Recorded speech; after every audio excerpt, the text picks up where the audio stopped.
Informasi lainnya, libur panjang akhir pekan, kemacetan otomatis berpindah ke lokasi-lokasi wisata.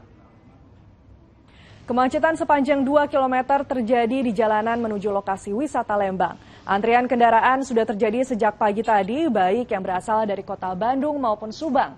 One way diberlakukan lebih awal dari biasa. Kendaraan dari arah kota Bandung didahulukan melintas dengan durasi 10 hingga 20 menit secara bergiliran. Di dalam lokasi wisata di Lembang, pengunjung juga sudah membludak sejak pagi tadi. Warga umumnya memilih objek wisata ruang terbuka seperti farmhouse, floating market, hingga Lembang Park Zoo. Akibat peningkatan jumlah pengunjung, kantor-kantor parkir lokasi wisata juga penuh kendaraan. Yang menjadi langganan kepadatan tiap kali libur tiba, jalur menuju puncak kembali macet sejak pukul 6 pagi. Kemacetan menuju puncak Cisarua terjadi sepanjang 10 km mulai gerbang tol Ciawi. Simpul kemacetan terjadi di pertigaan jalan masuk ke lokasi wisata. One way dari arah Jakarta menuju puncak pun diberlakukan lebih awal dari biasa. Lonjakan kendaraan diperkirakan terjadi hingga petang nanti. Ya, saudara, langsung kita melihat pantauan keramaian di luar maupun dalam kota. Kita ke Tea dulu di kawasan Puncak. Tea, kalau jalanan ke Puncak tadi macet 10 km, bagaimana kondisi di dalam tempat wisatanya? Rizka, kalau di tempat wisata Safe Village tempat saya berada saat ini sudah ramai dikunjungi oleh para pengunjung sejak tadi pagi pukul 9.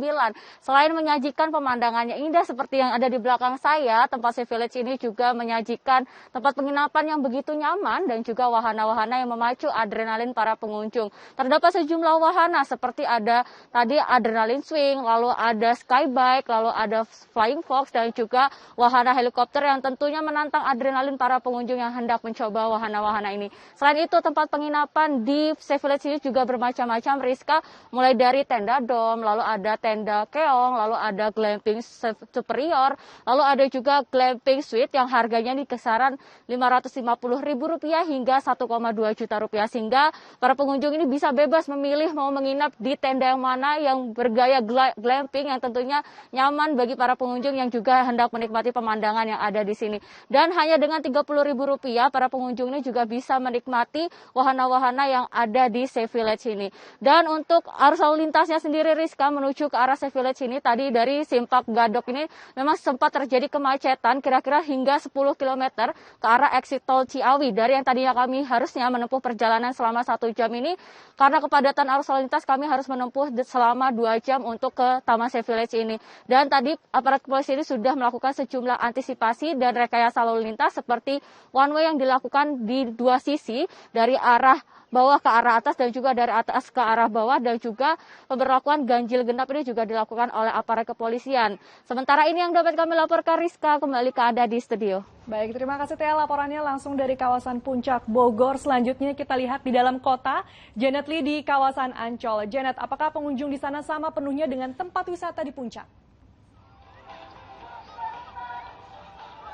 Ya Rizka, nggak sepadat di puncak sih, tapi ya lumayan rame lah. Tapi masih oke. Akhirnya saya bisa kebagian nih main ayunan di salah satu tempat yang paling favorit di Ancol, yaitu Pantai Lagun. Nah, kalau kita lihat memang di sini banyak sekali aktivitas yang bisa dilakukan. Anak-anak di belakang ini ada yang lagi main, ada yang lagi main pasir juga, ada yang piknik, ada yang main layangan. Wah, pokoknya banyak banget aktivitas yang bisa dilakuin di sini. Makanya dari pagi kita lihat emang banyak banget wisatawan, baik itu dari Jakarta maupun yang dari luar kota berdatangan untuk memasuki kawasan Ancol. Dari data yang kami dapatkan, ini kurang lebih ada 20.000 orang yang sudah melakukan reservasi untuk masuk ke Ancol hari ini. Bahkan Rizka, sampai jam 9 pagi tadi sudah ada 5.000 orang yang memasuki kawasan Ancol. Tentunya yang rame nggak cuma di area pantai aja, tapi di area Dufan tadi sebelum dibuka aja nih jam 9 pagi antriannya sudah lumayan panjang. Sudah banyak banget orang yang nggak sabar untuk main-main di Dufan nih hari ini. Meskipun hari ini cukup ramai ya di Dufan, di Ancol maksud kami, jika kita bandingkan dengan beberapa pekan yang lalu. Namun untuk pengawasan dan juga dari pihak petugas di sini cukup baik menurut kami karena sudah ada antisipasi yang dilakukan seperti banyak petugas yang melakukan patroli dan juga himbauan melalui speaker. Dan juga nih kalau di pantai emang disediakan batasan, jadinya anak-anak hanya bisa berenang di lokasi maupun di batasan yang sudah ditentukan agar anak-anak bisa tetap liburan dengan aman. Nah, untuk Anda yang ingin menghabiskan long weekend kali ini di Ancol harus melakukan reservasi tiket terlebih dahulu agar tidak terlalu mengantri di bagian luar pada saat ingin masuk ke area Ancol. Sementara demikian dapat kami laporkan kembali ke studio. Baik, terima kasih Janet laporannya langsung dari Ancol, Jakarta, dan sebelumnya juga sudah ada laporan dari Tea di Puncak Bogor.